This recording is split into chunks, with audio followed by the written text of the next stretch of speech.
What's going on, guys? 1-4 here, and I already know what you're thinking. Alright, I already know what it is. You're thinking, 1-4, if I see one more piece of khaki or coyote brown gear in your recent uploads, I am going to scream and kick a small child in the face. Listen, first of all, don't assault anyone's kid. Second of all, deal with it, bitches. I'm buying this stuff because I needed to redo my standard kit for team operations. Alright? The standard operating procedures on my team are woodland BDUs for green team and DCUs for tan team and coyote brown or tan gear for everyone except for R16, who's a special snowflake who still uses OD. But in any case, I picked this up because number one, I got rid of the 6094. I know. A lot of you are gasping right now. Well, a lot of you probably saw my sale threads, but a lot of you are gasping saying, why would you get rid of the 6094? And the reason is my setup is heavy. Alright? The one downside to the Polar Star is the tank. The tank weighs a lot. Having the weight of all that plate carrier, all those magazines, my radio, my tank, my line, and 2 liters of water all bearing down on just 2 straps, just really it wasn't very comfortable, to be completely honest. So what I did is I've switched to, as you'll see in the 1961 video, I'm switching over to a kind of a more greenside op-ish sort of look with the 1961 PACA and the Yote. And the Yote is what you see in front of you right now. I picked this up from Untitled Gear. This is by Flyye. I'm kind of on a Flyye tear right now. I really, really like Flyye right now. And as far as those of you who are weary of the coyote brown and tan gear, I'll have you know that I'm going to start working on a multicam kit. I know I'm late to the multicam party. Shut up. Alright, I might be working on an impression. You never know. So, in any case, word around the campfire is that Flyye, and by campfire I mean the DevT6 forums, that Flyye is right now testing and nearly done with their JPC, and more importantly their CPC. Now, I was recently at the Michigan Airsoft Field Day. I hung out with some of the guys from ODA 561, and 2 of them have CPCs already. I think more of them have CPCs actually, but the two of the guys that were there had CPCs, and boy oh boy is that a nice carrier. So I will probably be getting one of those in multicam when it comes out, mostly because I cannot afford a $1,000 Cry CPC.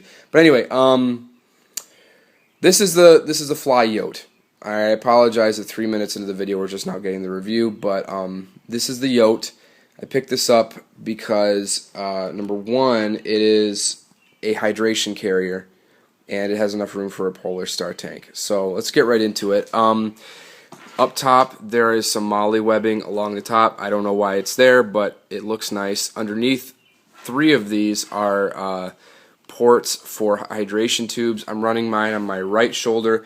On the shoulder straps here, you can see there's some nice beefy D-rings for routing your hydration tube. I guess while I'm back here, I'll show you that this can also weave onto the back of a plate carrier. This is nice, obviously, because you have that option of ditching the shoulder straps. They come off, they weave off very easily, but not too easily that you have to worry about it coming off during a game. It won't. But you could very easily weave this onto the back of a plate carrier, and then there's 2 rows of pals on the bottom where I think you might be able to do the ghetto mini-map mod with this thing, kind of similar to what you may have seen on Spears Milsim's page, if that's what you're into. But in any case, I just wanted to share that piece of information that it may be, in fact, be possible. I haven't had the opportunity to do it because I don't have a plate carrier right now, but in any case, that is there. So you have 2 big beefy, not so big that they're uncomfortable, but beefy in the sense that they're well padded shoulder straps here that are woven onto the back of the backpack. Now, flipping it back over, there's some Velcro, some loop Velcro there, pretty standard. Another one up here for name tapes. Now this pocket here opens up, and it's kind of hard to do with one hand, but you can see that it's a fair size pocket, and that you can fit stuff like batteries in there, or maps, or extra magazines, or what have you. And speaking of extra magazines, on the sides there are these utility pouches. These will fit a M4 magazine. I had an M4 magazine in there for a buddy in case somebody needed it at the No Limits game. Now about this, you may notice this mesh here. What this is actually a large, and by large I mean in terms of the scale of this backpack, a cavernous inside pocket. And what this actually is designed for is to hold a helmet with a pair of nods on it. You could put any number of things in there. Doesn't have to be a helmet, but I actually that was one of the reasons why I picked this thing up, is just in case my head got so hot that I needed to switch to like a boonie or a boonie. Why would anybody ever wear a boonie? In case I ever needed to switch to like a ball cap or something like that, I could throw my helmet in my pack and still keep it on my person and all that good stuff. And then inside of this main pouch here, I'm gonna have to be a little creative here. Forgive me. Inside this main pouch, obviously there's a lot of room in there. There's enough room, more than enough room, for a 90 cubic inch Polar Star tank along with the regulator. And then also there is a mesh interior here to hold your hydration bladder in place, and that's where I have it. Now, I don't know if you can see this. Oh, there you go. There is another inner pocket. I don't really know what it's for. You could hide some shit in there, but I really have no clue why it's there, but it's there nevertheless. And that pretty much sums it up, guys. I wish I still had my map to compare sizing, but it's not much bigger than a map.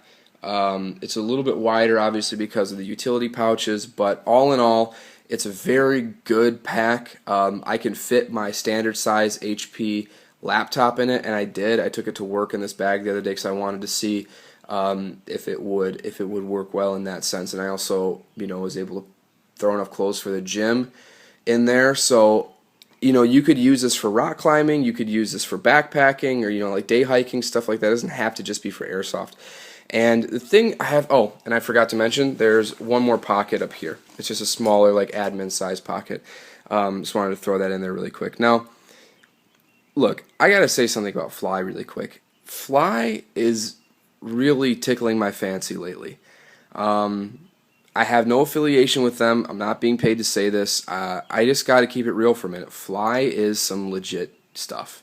It really is some good kit. And I think that we're getting to a point now where, unless you're going for an impression, you really don't need to buy Cry, LBT, and all that stuff. I mean, look, if that's what you're into, then by all means, go ahead and fulfill your fantasies. But when it comes to the average everyday airsoft, or even if you want to do an all multicam kit, you totally can with Flyye, especially because they're using real Cry material. The stitching and construction, I mean, it's damn good. I used this thing all day on Sunday, and it did exactly what it was supposed to do, and I have zero complaints whatsoever. The only thing that I will say, it's not a complaint, it's just an observation, because you really can't complain about something that, I mean, it's to be expected, but your back will sweat like a fiend with this thing, just simply because of the way the back panel is designed. A lot of backpacks these days, they have kind of like a foam layer all the way down with channels in it to kind of let air circulate.